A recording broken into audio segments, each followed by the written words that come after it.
Hello, and welcome to our lesson on risk management. This segment will cover planning risk responses. Part 2.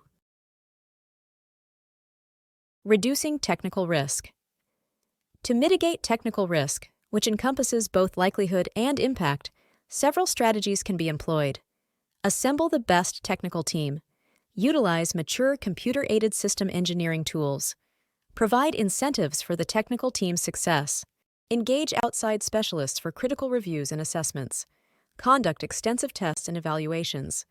Tackle risky tasks early in the project to allow time for risk impact reduction. Minimize system complexity. Reducing system complexity is crucial, as increased complexity correlates with higher risk and unpredictability. Minimizing complexity can be achieved by reorganizing and modifying elements in the end item design and project tasks. Incorporating design margins into design goals acts as a safety buffer. A design margin is a quantified value held in reserve and allocated by management. By setting the target design value more rigorously than the requirement, designers create a safety buffer. If the target value is missed by the margin amount, the requirement is still satisfied. Striving for target values stiffer than the requirements helps reduce the risk of not meeting those requirements. Contingency planning involves proactive identification of risks, anticipation of potential events, and preparation of action plans to effectively manage them. While adhering to the initial project plan, risks are continuously monitored during execution. If a risk manifests itself through an undesired outcome or trigger symptom, a contingency plan is activated. Contingency actions can take the form of post hoc remedial actions to compensate for a risk impact, parallel actions alongside the original plan, or preventive measures initiated to mitigate potential risk impact. Multiple contingency plans may be developed based on what-if analyses for various outcome scenarios related to multiple risks. Accepting risk or do nothing. When the impacts of a risk are not severe or fatal, and the estimated cost of avoiding, reducing, or transferring the risk exceeds the benefits, the do-nothing approach may be the most appropriate alternative. However, this response is not suitable for risks with potentially severe consequences. The accept risk strategy is chosen for risks falling into the low consequence region in most cases, except when the impact is potentially catastrophic. In situations where it is impossible to avoid, reduce, or transfer a risk, the risk must be accepted, irrespective of the consequences. Fortunately, such situations are rare.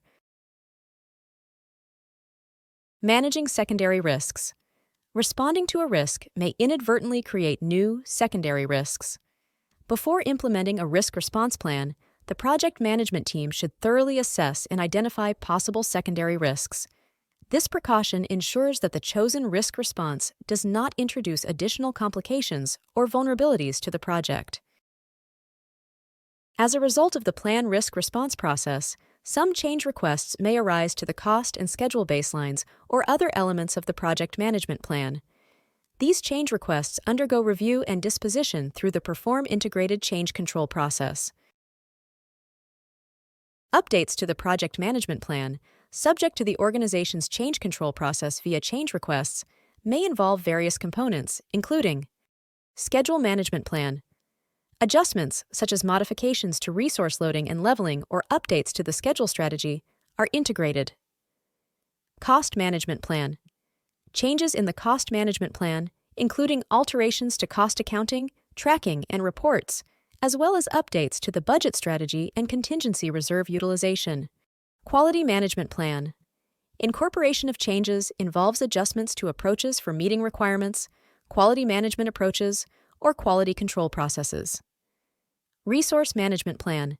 Changes related to resource allocation and updates to the resource strategy are incorporated. Procurement management plan. Modifications, such as alterations in the make or buy decision or changes to contract types, are incorporated. Scope baseline. Adjustments in the scope baseline respond to approved changes in scope resulting from agreed-upon risk responses. Schedule baseline. Changes in the schedule baseline are incorporated in response to approved adjustments in schedule estimates resulting from agreed-upon risk responses. Cost baseline. Adjustments in the cost baseline are incorporated based on approved changes in cost estimates resulting from agreed-upon risk responses. Another outcome of plan risk response process can take the shape of updates and changes to the project documents. These may include assumption log updates, cost forecasts updates, lessons learned register updates, project schedule updates, project team assignments updates. Additionally, updates to the risk register and risk report may encompass agreed-upon response strategies, specific action plans, trigger conditions, budget and schedule activities, contingency plans, fallback plans, residual risks, and secondary risks. This is the end of this segment of our lesson. In the next segment, we shall discuss Implement and Monitor Risk. This course is presented to you by South Europe College. Thank you for listening, and see you on our next segment.